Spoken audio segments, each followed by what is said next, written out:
Comedy Jonah. We Hi. we're back again.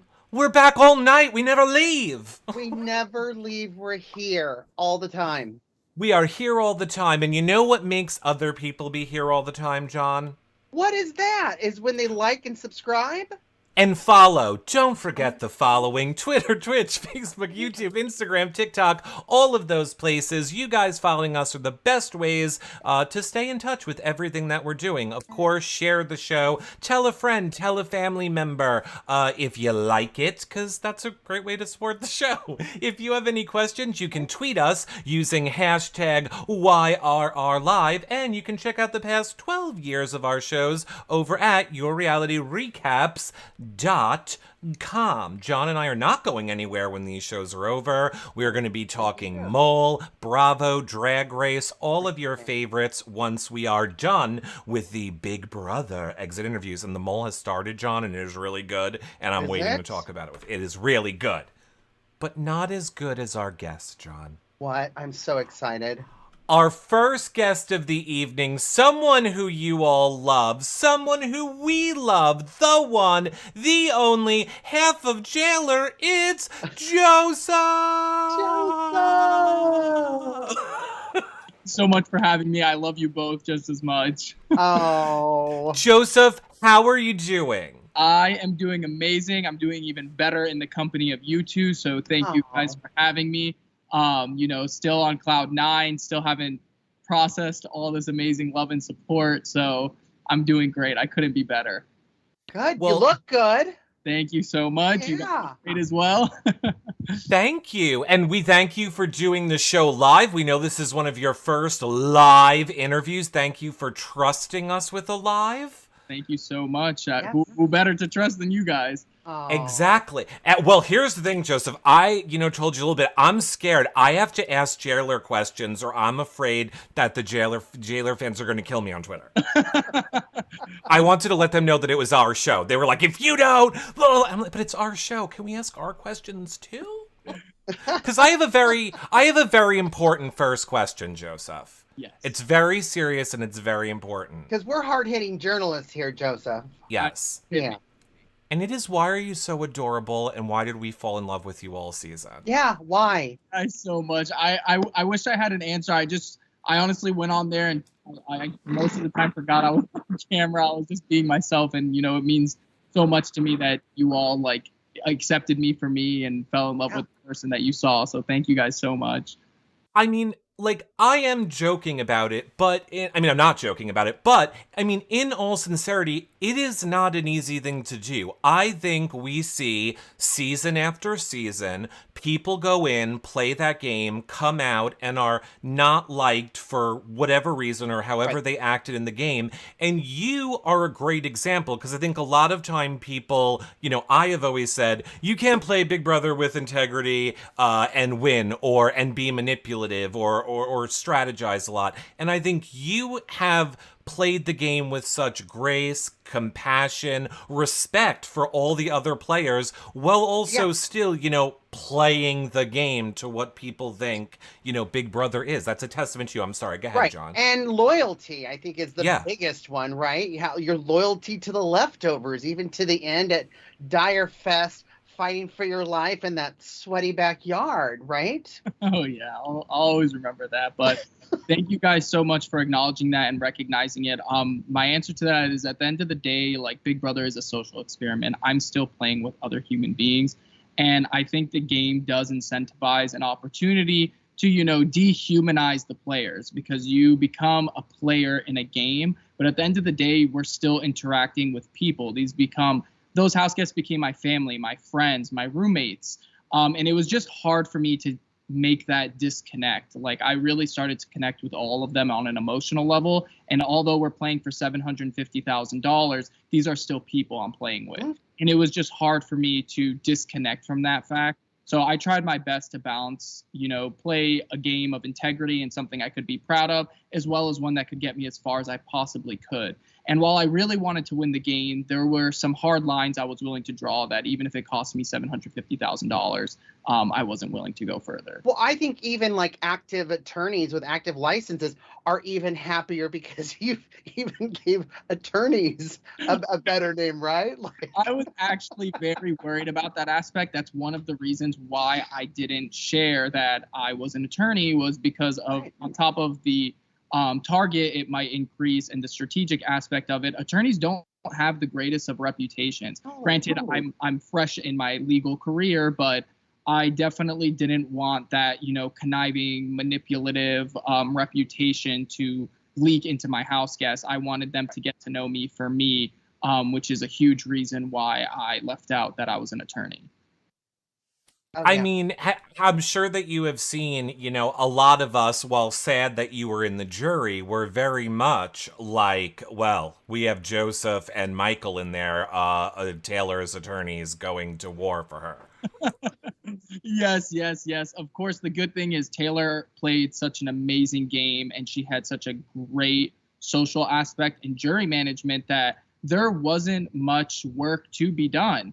Honestly, Taylor carried her own weight, and obviously Michael and I both agreed that we would love to see Taylor win. And we would we would joke after, once we realized we were both attorneys, calling each other co-counsel. But Taylor had an amazing game. She did great jury management, and I think the only assistance I probably did was for people who didn't really get to know her on a personal level, me just sharing my experiences and my friendship and my relationship with her really did provide some clarity on who she was as a person. And those who didn't have the fortunate interaction of really getting to know her and not get deluded. Is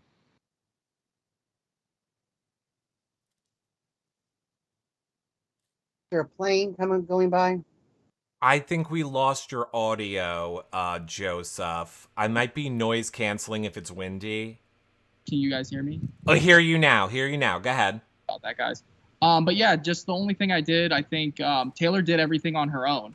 I just would highlight how much I cared for her, her friendship, who she was as a person. And as one of the people who spent the most time with her in the house, and me having good relationships with others, I think just highlighting, how much I care for her and how great of a person she was really, helped with Taylor's own jury management. But there wasn't much work to be done because she did all the work.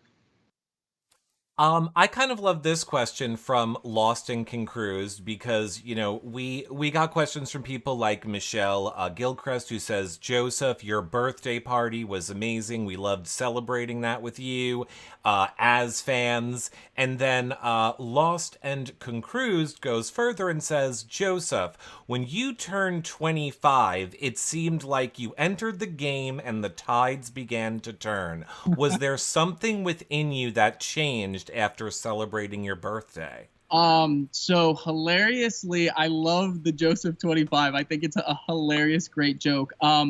I have watched a couple of the first episodes, and although I'm not vocalizing this, I'm relatively aware, not so much of Taylor's treatment because I'm still digesting as an alternate came in the game in the last minute. I wasn't really afforded the opportunity of familiarizing myself in the depth of the game like other house guests. Like I know some of my other house guests were listening to podcasts, watching, other than my brief association with the show and watching it when I can. I was actively studying for the bar. So that was a huge priority of mine. So coming into the house those first 2 weeks, I was still digesting the fact that, oh my God, I'm really in here. I'm not going to be taking a second bar exam because I am barred in Florida. I was really just kind of taking all that in and being in the moment that I am in the Big Brother house. But I was analyzing the people's associations and what was going on in the house. And I was waiting for that birthday Joseph 25 moment. So it was a wake up call in a sense, but it was also an opportunity I was slowly waiting for throughout those weeks in the house. I think you can notice I try to give Pooch warnings as in a hint that I'm relatively aware of what's going on, although no one's telling me anything. And then my birthday is the breaking point where I'm like, this is where I can make a change. And a lot of that also has to do with Taylor, because I had a lot of conversations with her, and I started to become a little bit more aware of truly her situation in the house, and I want to work with her. Like, with each day that goes by, I want to work with her. I want to work with certain people that aren't already locked in. I realize I'm on the tail end of the house, and I want to change that. Yeah, I mean, we watched your relationship with Taylor develop in the house, and obviously we're going to talk more about that. But I want to ask some of the questions that we're getting from so many people across Instagram and Twitter. I want to take it from Heather Hampshire, who says, do you think in hindsight that there was anything you could have done differently during Dire Fest to change the outcome?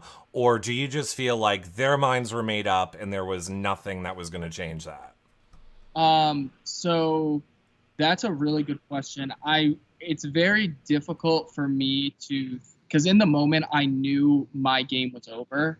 Almost walking in, I knew I was Terrence's target based on the schoolyard pick. I had an association that Kyle and Turner, I didn't know they had a locked in final two, but I was under the assumption, because although Monty and I didn't have a final two, I just knew that our relationship was so strong that by association, Kyle and Turner felt threatened, and I'm sure they had some sort of lock-in. Terrence did tell me that he believed Turner was threatened by Monty and I's friendship and association, so he thought that we had a final two. So with that information, I was basically in a headlock. I was going against Kyle and Turner. Were very close, good friends, as well as I was with them, but they seemed to be significantly closer in the yard. So I was going against a bromance in some sense, and so those two combinations really helped, along with my bromance and showmance inside the house. So it's like, why give him that opportunity to unite back? So in the yard, I was very much in. And then also, obviously, with Kyle getting a leg up in, narrating the story and betraying the alliance, I was already on a crutch, because he's already given his perspective of everything, locked minds in that set, and now I'm going against the weight. And now it's like a 3v1 or 4v1. Joseph, I'm going to stop you for a second, because I don't know if it's windy, but it's very much cutting out your audio. Like, is it windy out there? No, not at all. Let me try and put the headphones in. Yeah, maybe try the earbuds. Okay. It's very, I don't know why. It's like it's like cutting off your audio. So, We'll see if the earbuds work better. We're holding. And this is the fun of a live show. yeah, sorry guys. Oh, No, they're used to. They're not going anywhere. We've had worse things happening. We have had worse. And sometimes Skype just likes to trick you and starts out fine and then goes downhill a little bit. We don't hear you now. Okay, so can you guys hear me? We hear you now, yep. I'm trying to change the audio to my headphones. Okay. Well, it sounds wonderful now. Okay, good now. Maybe if you're really close, it likes you. Yes. Let me move up in your guys' face. I'm just kidding. There you go. I think maybe let's all do a Britney, right? Let's all do a Brittany. Hi, Brittany. Oh. Brittany loves it. Guys? Nope. Okay. Try headset. If it's your AirPods, I think they'll just connect automatically when you put them in your ear. It's going into my phone. That's what I'm trying to change.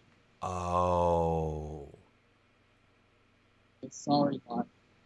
No. Live people are fun. They're entertaining. Savior's coming. She knows how to fix stuff. Oh. Can you please connect my ear? No. Taylor to the rescue. Oh. To the computer. Taylor to the rescue. Okay.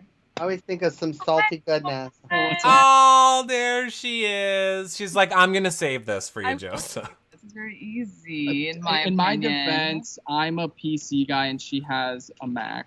Oh, you're PC. Me too. Okay. I haven't seen it. PC guy. We got it. We're gonna get it. Just taking a little break here, everyone watching. You take your chip breaks, take your drink break. Oh, I think we're good. We think we're getting it. I should have little holding music. That's what I should do. Fish, guys. Nope, you're doing good. You're totally fine. You are totally fine. We're collecting questions. Bye, Taylor. Thank you. Okay. Thank you.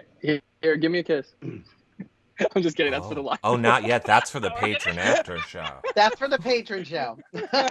We are gonna play the newlywed game. No. Clip that. Have fun Play with the it. newlywed game. Okay. So, let's just start with a different question. Let's start with another question. I want to take it from Courtney, who said, now you have watched some of the season back. Has there been anything that has surprised you that you didn't know? That's a good question. And have you watched the whole season yet? Because I know Jordan and YouTube said, are you prepared to watch some of those more difficult episodes? And we have not watched the whole season. I think now we're around episode 14 or 15. There's some difficult episodes specifically for Taylor that I wanted to make sure she was comfortable watching. We actually recently watched one of the more difficult ones for her. Fortunately, it seems like she's prepared herself. She's seen a lot of clips and information via family and Twitter. And so she was ready for the episode. She was prepared. I just wanted to be there to support her.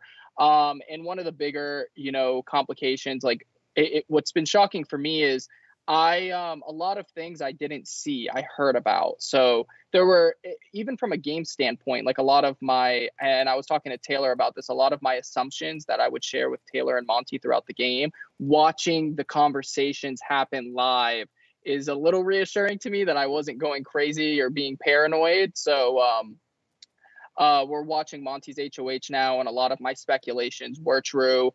And there was we did watch some of the confrontations and blow ups in the house as well. And I was obviously there for Monty's. I was using the bathroom for a lot of the time with Taylor and Daniel. So watching that firsthand was definitely something to digest. I'm just glad I can be there for Taylor during those moments. But primarily I haven't been too shocked with anything, just because based off of family, friends, and Twitter, a little of it's been leaking through. But the only shocking thing I think would be just watching it actually unfold and having those assumptions be confirmed. It's a little reassuring, because sometimes I felt like I might be a little paranoid, but I have to say, as I'm sure you know, and as I'm sure you will see watching it, obviously it's an edit and they are editing a storyline. And often the show, when we were watching this season, we were just like, what? This isn't even,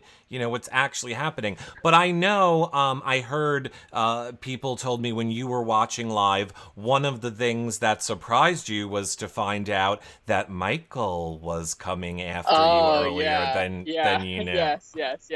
That was actually that wasn't surprising, because Michael did tell me. We had a conversation in jury, and he did tell me, he was like, I got a little jealous of how well you were situated in the house. He was like, the more I kind of spoke strategy with you, I realized that you might be a threat, and you will probably see I was coming after you earlier than you thought. This was, and I shared this with Michael, I was like, this was a little on my radar. I had a slight feeling that Michael, he's a very great player. He's very perceptive. I was like, I'm pretty well situated in this house. If anyone is going to recognize that, it's probably Michael. And he told me he did. And it was a little shocking, though, for me to see how early on in the game, my game was at risk. I relatively became aware of that, but I relatively became aware of that via Brittany in the game.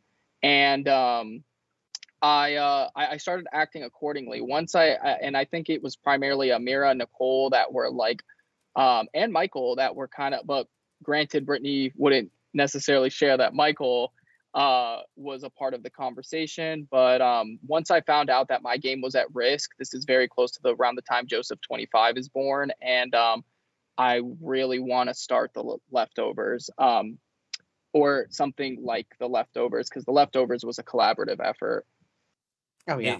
And I mean, which, you know, for us, and I think a lot of fans watching, you did not really get the credit that you deserved in the edit. It was very much you. And, you know, I know that there are a lot of people that will be critical and, you know, have their reasons why things were formed or not formed. But I mean, at the heart of your relationship with Taylor all along, you know, I always felt like you wanted to protect her in the game. Yes. You saw how she was being treated, and Absolutely. in my opinion, you kind of came up with an alliance to, you know, yes, obviously it benefited you, but I think it also was for the greater good of everyone in that game who were not being treated fairly.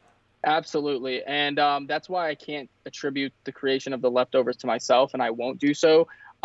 It's having those conversations. I think it was in the car room where I'm talking to Taylor, and I think it's after she loses the veto, and I'm like, Joseph, you need to do something to change this around. And like, again, that's an attribute to Taylor again, because like how she handled everything and just coming to me and saying I need a friend. I wanted to create that safe space for her, and obviously I'm not going to sit here. I was playing the game as well, but I would play the game in a way where the people I care about were being considered, and it would be to the benefit of us all. So I definitely can see that is probably one shocking thing for me to see is throughout the edits, and with the house guests specifically. I mean, this was mentioned a lot in the yard. It's not really portrayed on the show, but part of the reason Kyle's selling point to send me home is that Joseph runs the leftovers with Taylor and Monty. So I mean, the show doesn't really portray that, and Kyle stating that, whether it's true or not, I just think is a testament to the fact that, you know, I did have my advice and say in there, but I don't necessarily see much of it. But Julie did make a comment I saw yesterday where she was like, okay, let's see how the mastermind of the leftovers cast his vote or something like that. So I'll take that. Yes. I mean, go ahead, John. Sorry. Yeah, no, so you guys are around episode 14, so have you gotten to the edits of you and Pooch as far as Can you explain it, Joseph? Can you Yes. Go ahead. What do you think of those edits, and how are you and Pooch? So Pooch is a good friend of mine, you know, like he's hilarious. He was clearly lacking in physical interaction. Like, you know, I'm very comfortable in my sexuality. I do not mind. Like, it didn't bother me, but he's a very, very touchy. We saw. Yeah. And it's funny to me because that we were having a great time. We were laughing, we were joking, but there was still a lot more strategic things going on in the house. Granted, in defense to Big Brother, I did keep a lot of my cards held close to my chest because a big strategy of my game was getting to know people before vocalizing my strategies and my thoughts. So maybe the show watching me have fun was under the assumption I'm not really playing the game, and maybe that's why I wasn't called into the DR, but I was very much aware of the game aspect while still having a good time and messing around with Pooch and all that. I don't know. Like, I think, you know, sometimes people haven't watched us for 10 years. They come for these things. So I think they don't, like, get our sense of humor sometimes or, like, how we do shows. But I was losing my mind. Now, I might look young, but I'm not. And I was like, John, when you were in school, were we allowed just to, like, hang all over the other hot guys and that'd be fun? Like, if I would have bumped my arm into someone that looked like you, I would have ended up in a garbage pail. And I'm just like, you're allowed to, like, pet each other now and cuddle. I'm like, I want to play Big Brother. And I I will share that, that was actually a concern. And that's the unfortunate reality is I do know people with, I guess, what you would categorize me as, and they wouldn't have been comfortable with that type of situation. Michael actually told me one of his biggest surprises is that, he got along so well. Like, I absolutely adore and love Michael. And he told me one of the shocking things is when we initially came in the game is he didn't think, he was like, just, I guess, from his experiences with maybe bodybuilders or power lifters, like, that welcoming and that, inclusive environment wasn't provided. And I hate that. Like, I'm a very big, like, I would much rather get to know these people, laugh with them, share love and connections than the alternative. And I hate that you guys have that reality where you're like, if you guys see a guy like me and you bumped it, like, I'll throw the guy in the trash can for you. Okay. If that. Well, thank you, Joseph. I mean, I want to say, to be clear, I meant like that looked like you 20 years ago. I understand. Yeah. I do know, like, bodybuilders and stuff like that. I think you all are very kind and compassionate, and you want to help people and see people do better. But I mean, I kind of see what Michael was saying. I think a lot of us probably did think that pre-season. We were like, this is going to be the meathead person. But the second you started to speak, I think that is the moment everyone fell in love with you, to hear how you were playing, in a sense, for your culture, to break down stereotypes and things like that and inform people. I think we were like, this is a different person that we haven't seen play before. Well, and two, just to build onto that, what I saw, what wasn't kind of just maybe the jock stereotype, maybe at first, but then I saw a man who is comfortable in his sexuality. And I think, you have Michael talking about representing the LGBTQ community and wanting to be positive. You did that for just men in general, comfortable with your sexuality. You know what I mean? Thank you so much. Which is a great thing. So I would like, go ahead, I'm sorry. I was just going to say, and I think it's something that should, and I appreciate that it was highlighted. There is no reason I think anybody should feel they need to act or, behave in a certain way to maintain a perception. I was just having fun. I was getting to know everybody. Like, that's just my personality. I'm a very goofy, loving person. And I'm not going to change that to meet any type of, stereotype or social construct. I love who I love, and that's all that matters.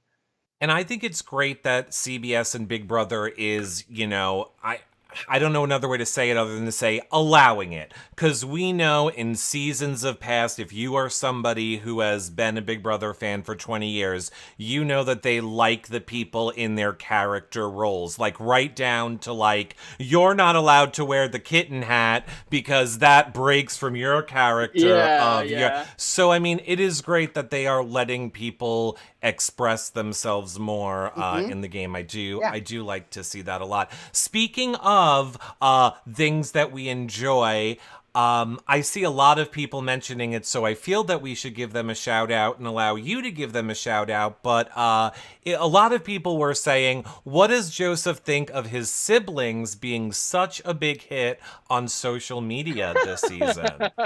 Oh my God, that probably that made me more happy than the love and support I got. The fact that was redirected to my family as well shows me that truly CBS must have shown I am who I am, because all the fans showing love and support to my family means more to me than the love and support to me. My family's everything to me. I love them so much. I was trying to play the game a lot for them as well. Me going on the show was primarily, not just for, it was for my siblings, but, for other people in similar situations as well. And, coming out, the first thing I asked them was, did I make you guys proud? And they were like, you made us more proud than you could ever imagine. So that to me was more important than winning. That to me was more important than anything. And not just my family and my siblings, but America as well. Like, I would have hated if my why coming into the show was never met. I would have been so upset. And the fact that my siblings are a hit on social media and that people love them and know who they are means so much to me. And I love it, and guys, keep please showing them love and attention. I'm sure they're like, what the heck's going on? All we did was sit. But I also have to give them credit where it's due. They were running my social media accounts when I was gone. They seemed to have a pretty good sense of humor. They did a great job. So a lot of my love and support, I'm sure, is derived from how they were also assisting me while I was on the show. Well, I think too, it's all aligned just the way the kind of the universe works. Because I know you were an alternate, and the gentleman, I forgot his name, who was supposed to go in there, right. Marvin. He's a great guy. He was on America's Got Talent, and he had made it to the next level, which knocked him out of being on Big Brother. Yes. Yeah. And yes. Then, and then he's a great to the guy. Next one. He didn't make it to the next level. Yeah. He has a lot of opportunity. I think I jokingly said on my Twitter when I saw a picture of him, I can see why they casted me as his alt. Like, right? He's ripped. He's amazing. We've had a lot of conversations. I actually reached out to him because, coming on Big Brother, that was a huge opportunity for me. Like, I came in and it changed my life forever. And I had no idea initially what was the reason Marvin couldn't go on the show. So God forbid it was something bad or drastic or a family emergency.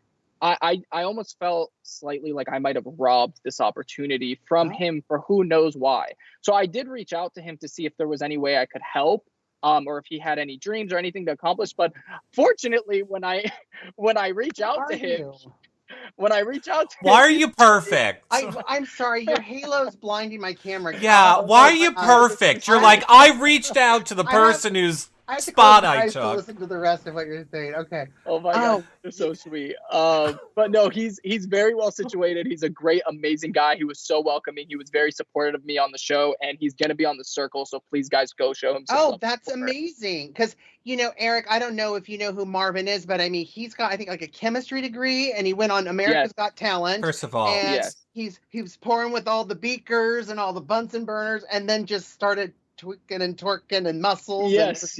Oh my God. Yes. Now, I think we're very similar. I can see why the show didn't want both of us on there, because there definitely wouldn't overlap. I'm sure I would have he would have been one of my best friends. Like, he looks like a great, amazing guy with a lot in common with me. So I can definitely see why they were like, we can't put both of these guys in. First of all, I was going to give John credit and say, I can't believe you knew that information, since he is only like a watching the show person. So since he missed all of that preseason, I was going to say how you blew me away with that. And yes, I always know who the hot people are. That is who I pick on all my drafts. I may not be watching all the live feeds, but I do my research.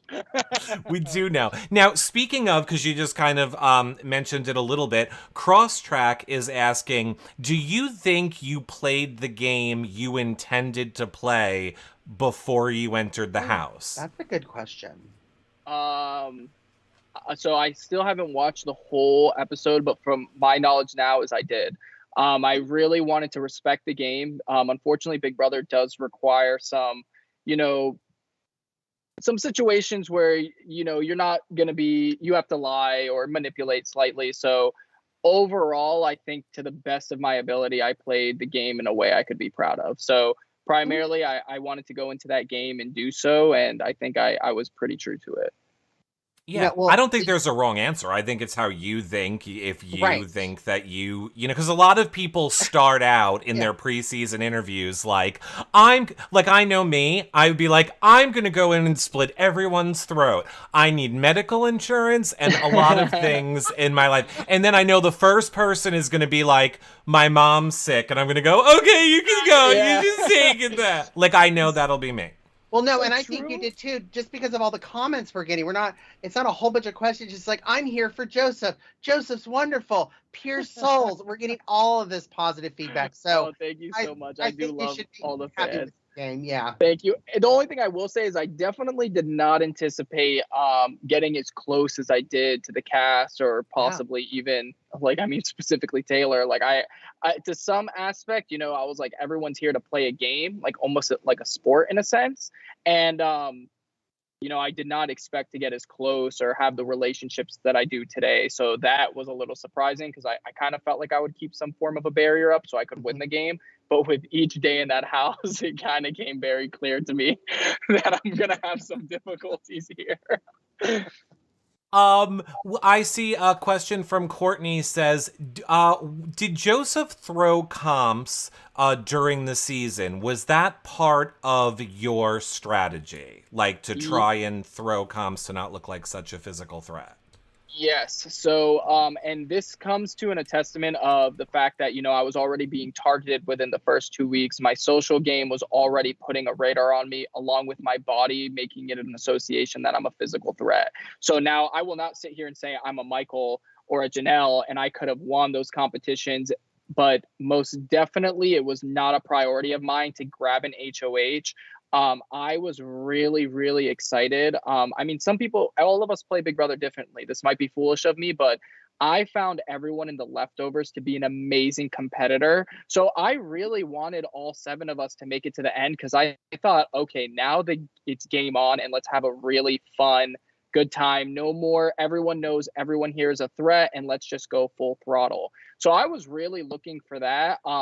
In no way will I say like, oh yeah, I could guarantee the win on these competitions. No way. But winning HOHs, at least to my strategy, after watching what happened with Daniel and with Monty, the target that emphasize on their back. One of my biggest selling points, if I was ever on the block, was I haven't won anything. Like if you really want to keep controlling the house, do you want me who can't win anything, or do you want this person who likely won at least a veto or something of that aspect? So I was really capitalizing on my social game to keep me comfortable until part 2 is what we like to call it, where the leftovers would all go against each other. So that's where I was like, now I need to win HOHs. Yeah, just for your physical appearance and size, both you and Monty kind of would have been easy targets. But because you weren't winning a lot, really you kind of hid in there a little bit, right? And at one point you were going between 2 different alliances. Was it? I think you and Turner were. So I thought that Kyle and I. Or Kyle and you. Yeah, that's right, Kyle and you. And I thought that was super smart. So yes, and that I really didn't want to emphasize the fact that I could be threatening, along with my goofy personality. Already had people thinking I wasn't very perceptive or strategic as I was. So I wanted to highlight that as on top of not being a strategic player, I can't win competition. So if you want to take me to the end, let's go. So that unfortunately wasn't the reality for the leftovers. They started to become very aware of the player that I am. But while the rest of the house wasn't aware of that, I wanted to maintain that perception. Mm-hmm.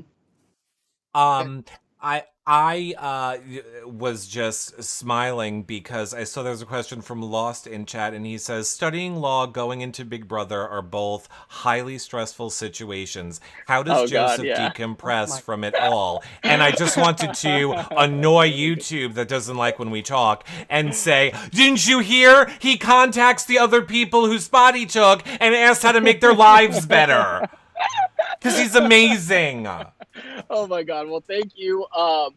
Fortunately, and just to clear that up, I didn't even get the chance to ask Marvin because the second I hit his Instagram page, I was like, this man is very well situated. But that was the thought that went into reaching out Marvin. But once I saw who he was, I was like, okay, Marvin maybe would help me out at this point because he's like ripped. I was like, yo, you can trade me.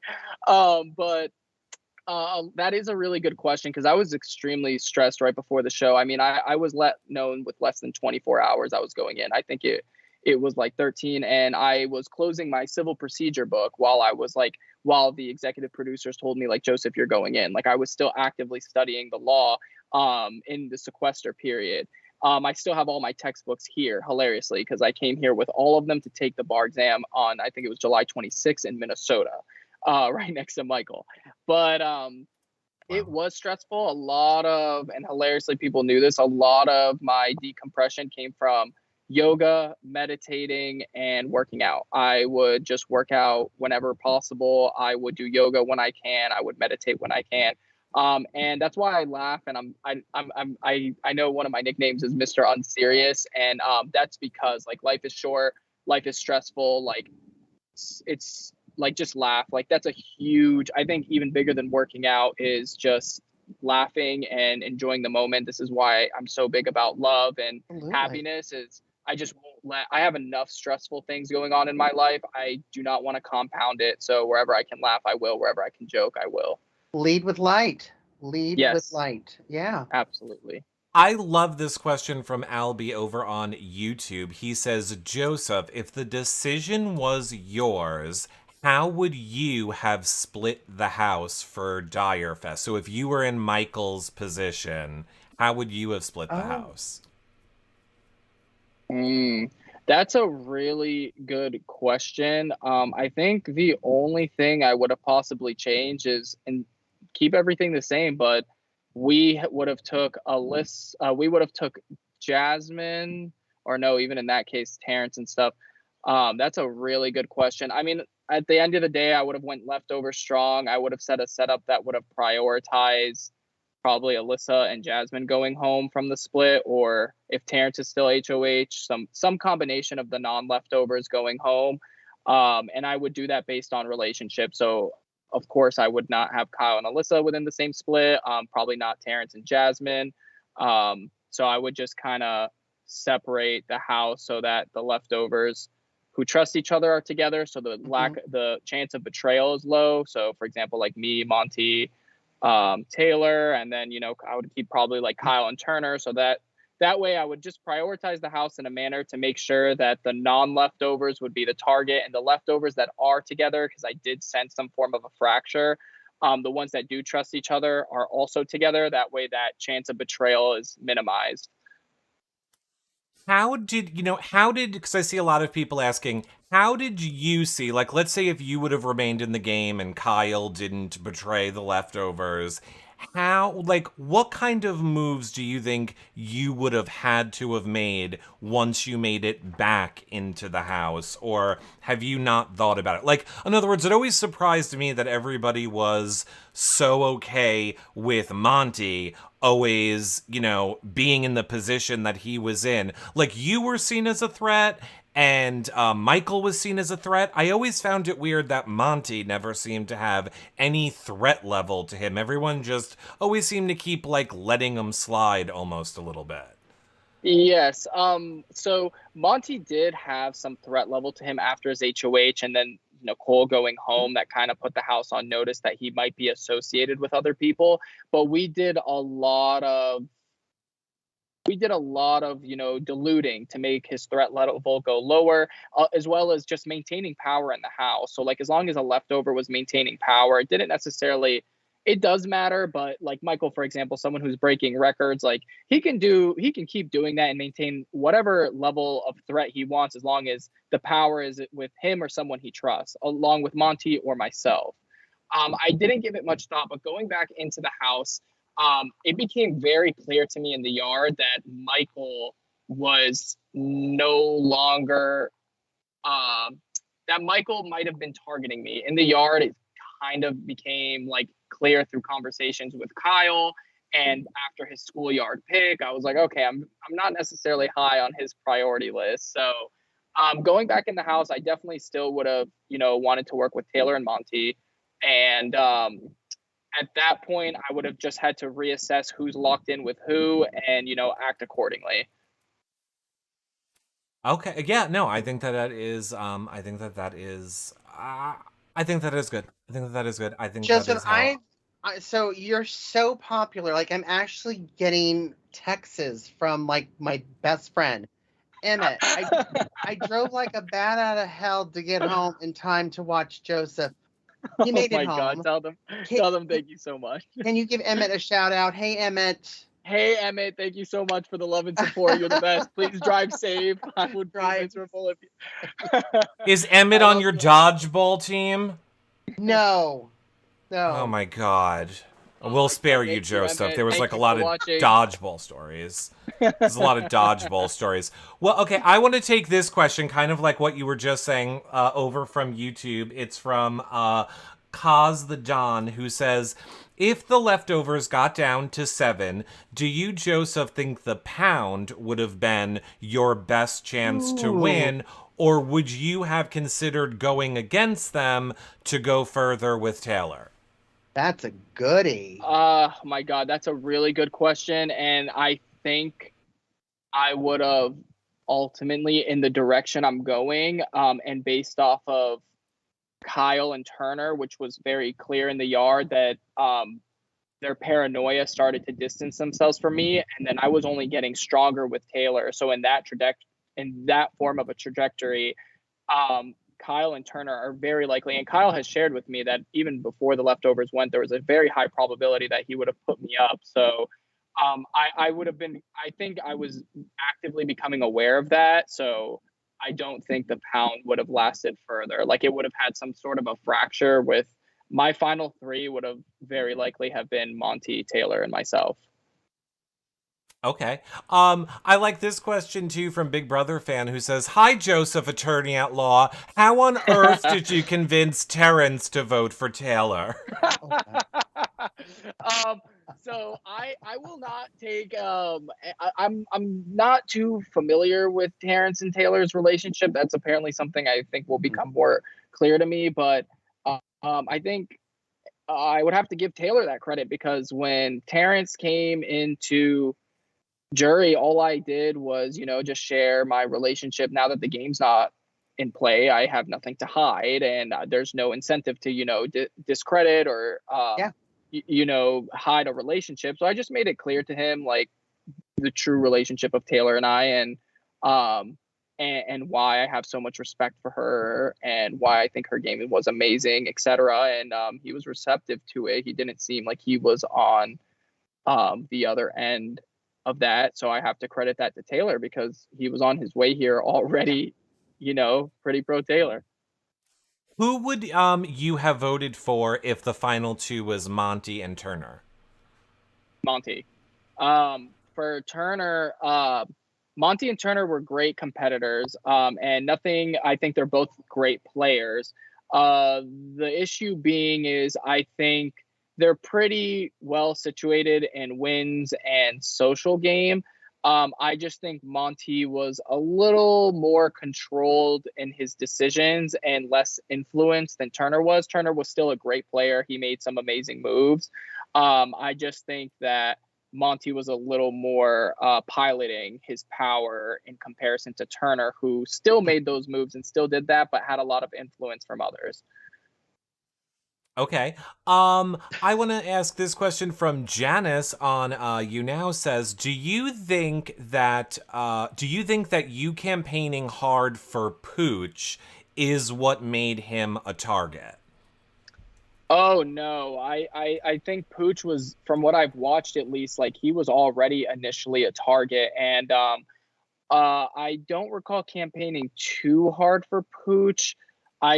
Once I kind of became aware of what's going on, I kind of accepted the fact that he's going home. And I'm sorry, Pooch, but I realized that if I campaign any further, I think I would be the replacement. So what do you think of Pooch putting himself on the block, saying, "I'll do it"? My He God. pooched himself. Yeah, he did. And unfortunately, I hated the idea, but I was under the perception that, he thought it was a great idea. Pooch, once he makes his mind to something, he's going to do it. There's no really convincing him, because as I watched in the episode, once I start to warn him that something is going on in the house, he completely disregards me and just continues with what he wants to do. So in that reason, I very felt like there wasn't a long-term game aspect, definitely as friends, but from a game perspective, I couldn't see myself working further with him.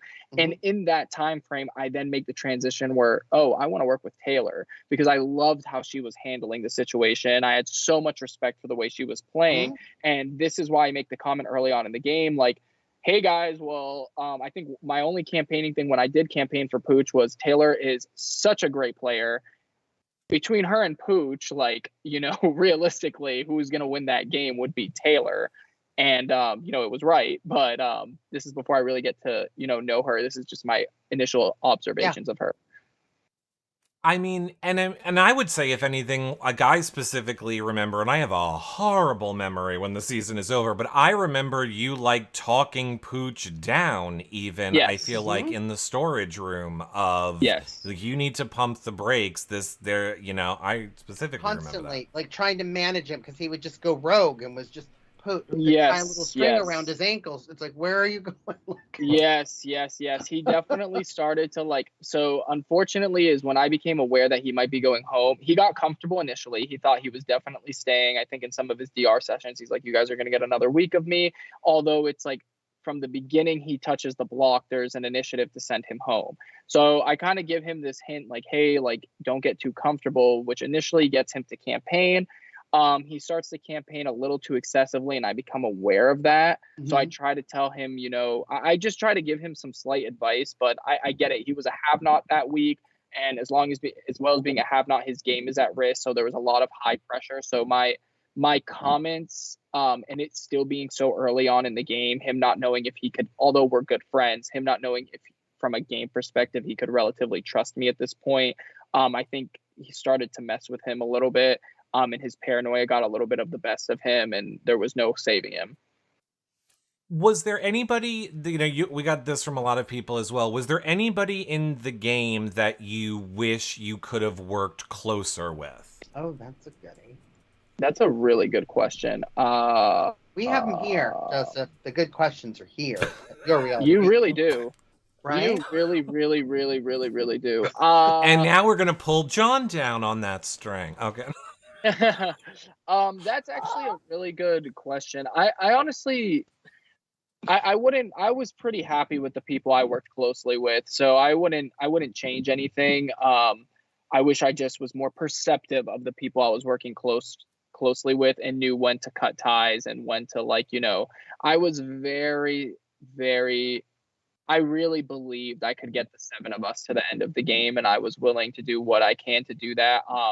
Considering why we all banded together, how we all banded together, it was really important to me. And then once I gave these 7 people my word, I wanted to stay true to it. So I don't necessarily think I would change that or wanted to work any closer with anybody else, because then that wouldn't have led to the game I played. And I'm pretty happy with the people I was working with. I wish I was more perceptive of some things earlier than later.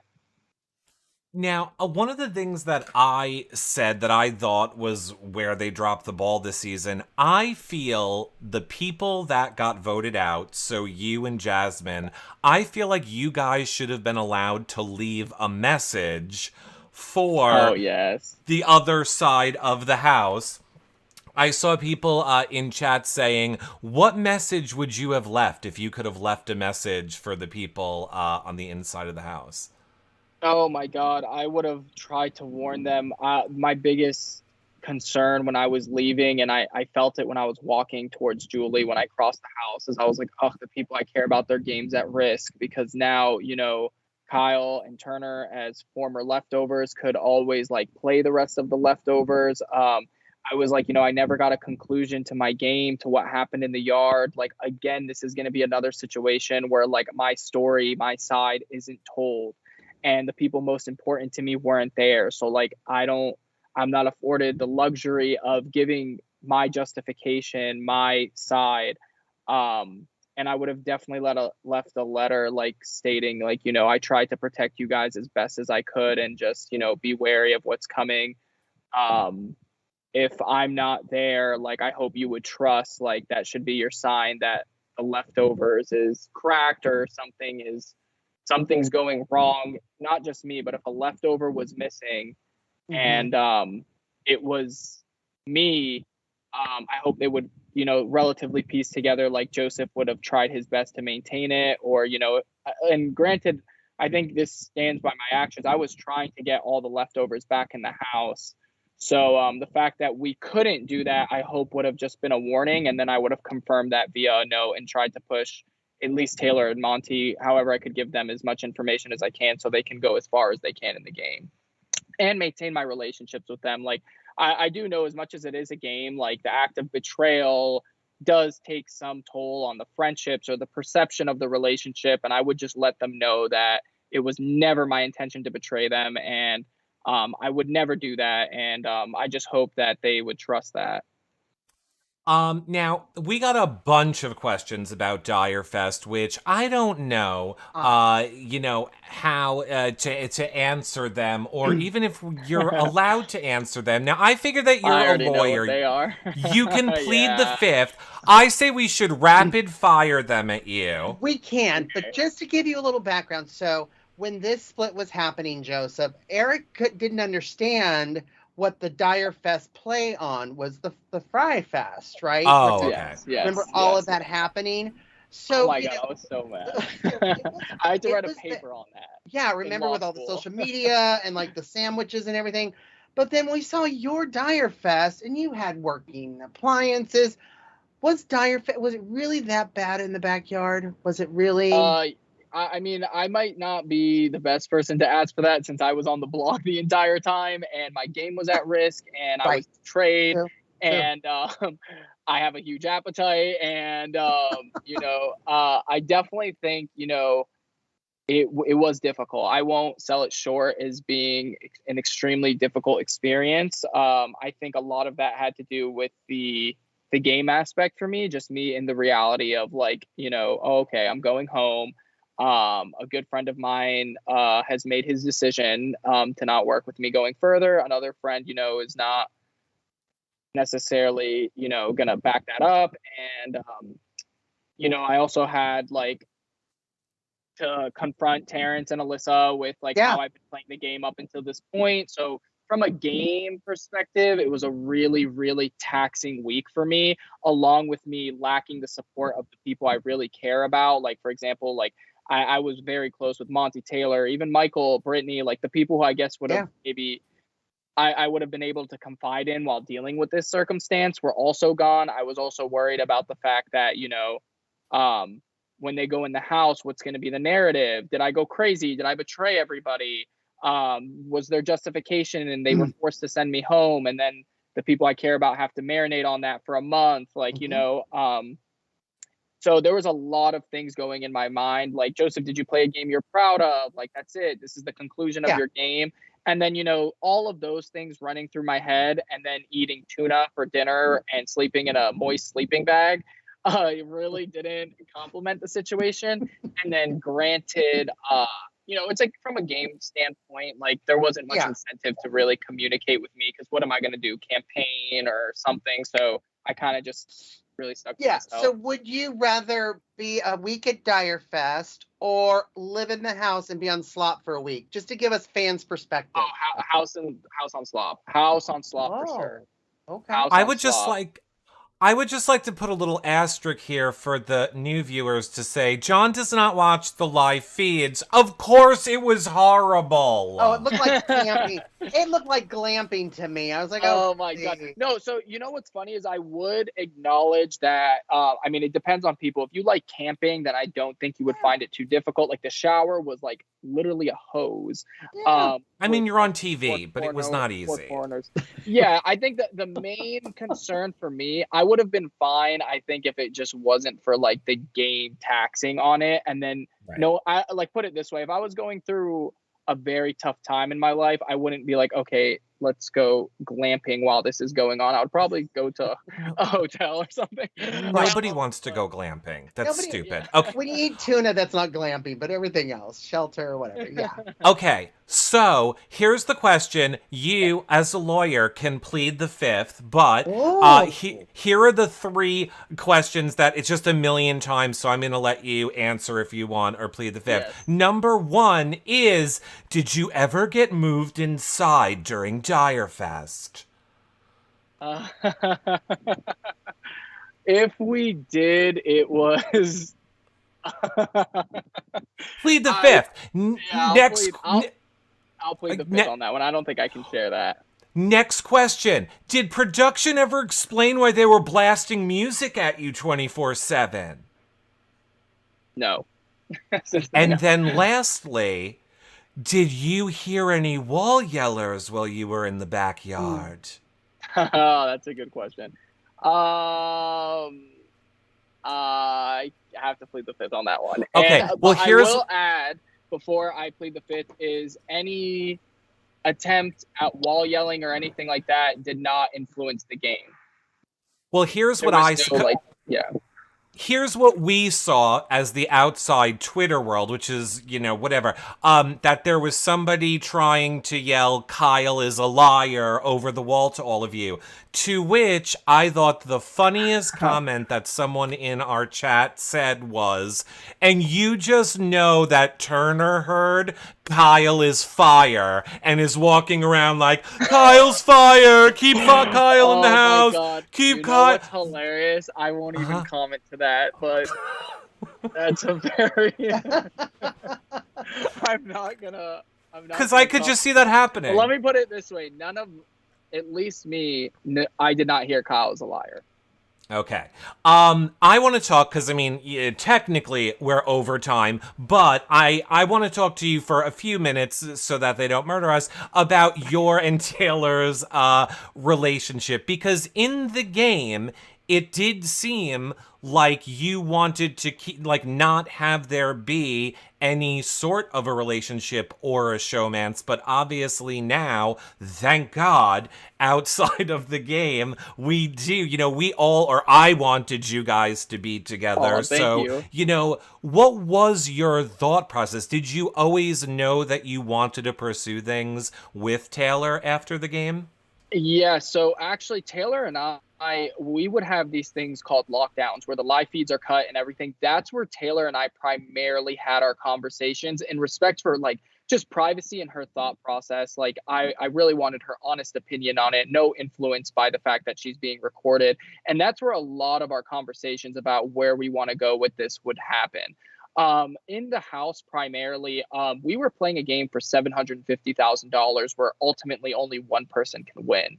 And I, having watched Kyle and Alyssa and the complications that arose of them trying to start a relationship in the house and play the game, had me extremely wary to do the same thing. Once I even got close to Taylor, I already had people asking me. Turner was one of them, being like, so, like, are you guys a thing? What's going on here? And as you can clearly tell from Dire Fest, they already started to check out from the leftovers. They already were grouping Taylor, Monty, and I together. And I was like, at some point, this is going to lead to me and Taylor, one of us losing the game, which was not my priority, because I needed us three to make it to final three. And I don't know if you guys even, if this was highlighted, it wasn't just Taylor. I start to distance myself from Monty as well for a game perspective. It wasn't just Taylor, Monty as well. I start to, like, you know, just drawing some lines and refraining from engaging with, because I'm trying to get all of us towards the end of the game, which I know is important to us all. That's the first three things. And another one is, like, the house is not a very emotionally encouraging environment. So I really didn't want to be put in a position where, you know, I could hurt Taylor further than the game aspect. Like, that being said, like, you know, if let's say it came down, like, not that I wouldn't take Taylor to a final two or anything. I just thought it would be such a delicate situation to start it under these circumstances. And I really wanted Taylor to trust me. I really wanted an environment that was productive and that was safe.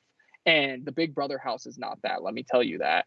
Again, we came to play a socially, like a social experiment for $750,000. That's not necessarily like the most romantic endeavor. You know, it's not the very candlelit dinner type situation to get to know somebody, especially considering there's a lot of he said, she said, and then all of that. So that's why I was a little, like, you know, and I wanted to respect her feelings, respect her thought process, really, you know, get her opinion and her thoughts outside of the game. It wasn't just to protect her, but myself as well. Like, you know, maybe this could be a game move. This could be something. I just wanted the game aspect of this relationship to be removed.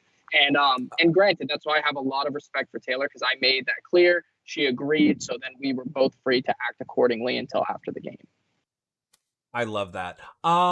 I see Victoria Smith says, and I want to say this because we know that you're going to come back with Taylor for the after show, so I kind of want to save you know, most of those. I want to it feels weird like if you're talking about each other when you're not there. So sorry you guys are going to have to come back. But I want to ask one or two more questions. This one from Victoria Smith, who says, I want to hear more about Joseph playing double agent. You really seem to enjoy clocking into those shifts at the convenience store? Did you love getting to Good be the question. go-between of that? Okay, so that's a good question. So hilariously, I was only one agent because I was always loyal to the leftovers, and I actually did my best. Brittany would check in on me. I thought some things were funny. It might have looked like I was enjoying relaying the information, but only because from our perspective, it's like that's not going to happen. Like I actually like I wouldn't have considered it a double because I would have refrained from doing so. I was almost, and I won't say forced, but like I never really encouraged the idea of like, hey, I would love to play both sides of the house. I kind of was like pulled into it once the other side of the house started to like feel like I wasn't associated with the leftovers or whatever they were calling us. And then that got me involved in that aspect of the house. And again, I'll do what I can to get these 7 people to the end of the game. So some points it was humorous, like some of their strategies or some of their ideas of like, you know, trying to like crumble the leftovers. And I didn't, it would be a little humorous here and there to think like, oh, so that's like your plan. Thanks for sharing it with me. I'm going to make sure that doesn't happen. Sorry. And from a complete player standpoint, by the way, let me put that out there because but yeah, I did not necessarily love having to lie to the other side of the house. Like I'm not someone who enjoys that, but you know, I did enjoy the fact that I was helping my alliance and like the fact that I'm given everyone's cards presented to me in order to show everyone that I really want to make it towards the end with. I thought could be humorous, and sometimes some of the plans I was just like, that's not going to work. I'm sorry. And that's maybe why it looks like I'm enjoying it. And you have to understand too, in that Dire Fest, in that backyard, you fighting for your life and Turner turning on you.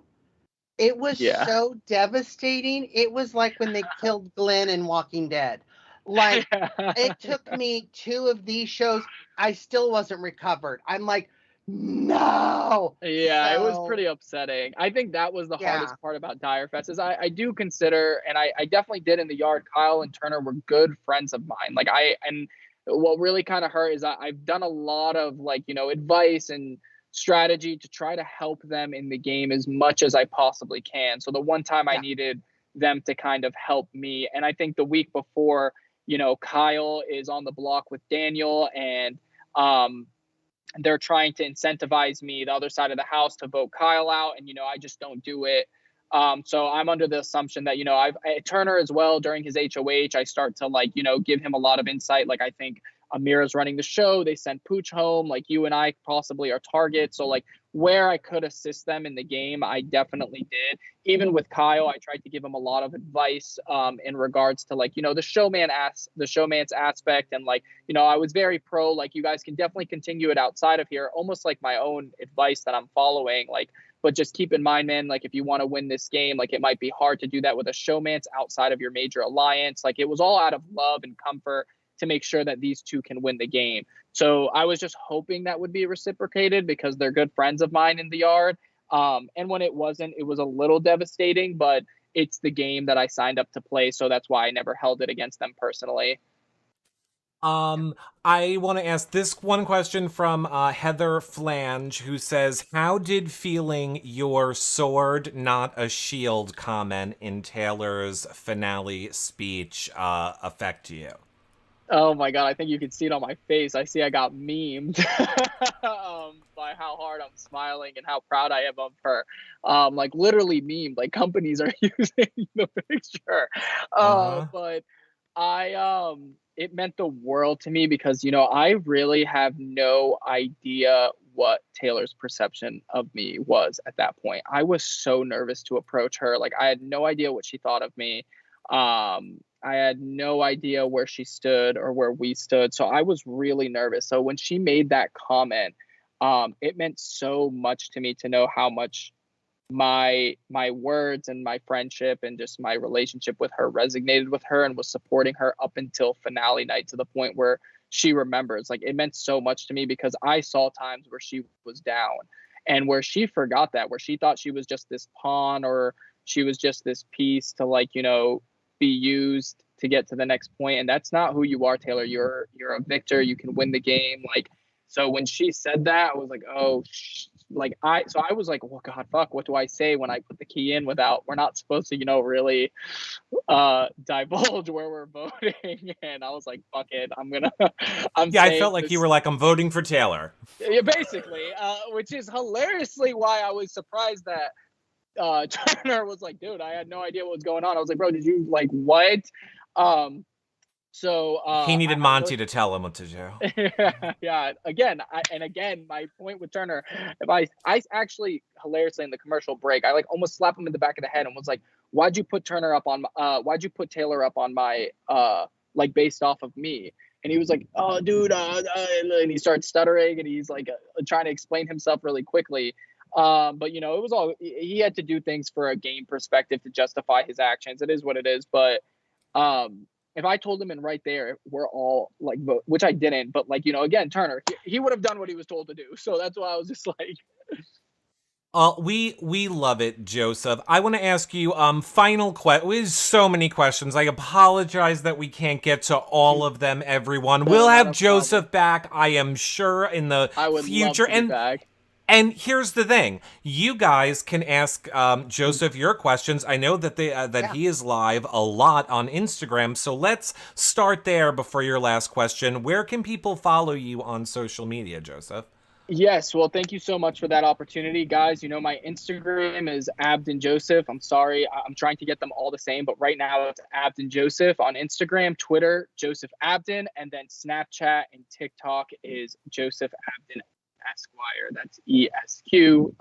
That's like the title of an attorney. And then my Facebook is just Joseph Abdin. Honestly, I'm a grandpa with social media stuff, so I'm working my way through all of them. I don't even know if my Facebook is like updated to reflect interacting with you all, but please feel free to add me on all of them, and I'm trying my best to utilize them all to like respond and engage with everyone. And we will put the links to all of Joseph's socials under this video when you guys are watching it in the future. Okay. Final question, Joseph. We always like to ask this from our town. Is there anything that you learned about yourself coming out of this Big Brother experience that you didn't know about yourself before you started playing the game? That's an amazing question. And I wouldn't say there's things there are actually, yes, I did learn. It's things that I always believed, but was never put in the position to truly act on. So one huge one is not allowing money to, change who I am, or trying my best to like stay true to my moral compass, regardless of the circumstances. I think a lot of that when I'm watching back and seeing like, I really had no incentive to, everything Taylor was going through. I'm just glad, even though I wish I did it earlier, I'm glad I still reached my hand out and tried to be a friend with her, even though like I felt it in the moment. It was detrimental to the game. You saw Taylor was the target. Anyone associating her would be a convenient target as well to sit next to her on the block. And just the fact that I was like, screw the game, screw the money. That's still a person, and being able to, humanize the players, regardless of the incentive not to. I'm just glad. It's one thing to say, it's another to do it. Well, I want to thank you, Joseph, because I think that, for what we know of you from watching the show, watching the live feeds, I think that you did set out to do everything that I remember you saying you want to do. I think you were a great representation for your community. I think that you were a positive, shining light throughout this entire season. I hope that people that are fans of yours take inspiration and take into consideration your kindness and compassion for other people. I just think you are all around the most amazing, greatest person I've ever seen play this game. Thank you so much for your kind words. I just have to say, guys, it really means the world to me. I would not change a thing about that game, not even winning, just to do the things I set out to do, and you guys reassuring me that I did that. I couldn't be happier. So thank you. Every kind word is always appreciated. And your fans saying it too in chat. I mean, hearts and everything. Just it's scrolling so fast I can barely see it. Just the chat. The chats across all the chats love you. You have so Yeah. much love. So I encourage all of you guys to make sure that you are following Joseph on his social medias. Like I said, they will be linked below. You can ask him more questions over there. I know that they go live a lot. We are going to be back in about 15 minutes with your winner, Taylor. And then after that, we'll have Joseph come back for a few minutes and let you talk to them together. So you guys still have a lot more show. We're just going to take a 15-minute break again. Joseph, thank you so much. And we hope that we can't wait to see what's next for you, Joseph. I can't wait either. Thank you both so much, John, Eric. You guys are amazing. Mwah. You guys really, thank you for this live, and thank you for this opportunity to share my thoughts. You both are great, amazing people. Oh, thank you, Joseph. We'll see you guys in about 15 minutes. Bye, everybody. Bye.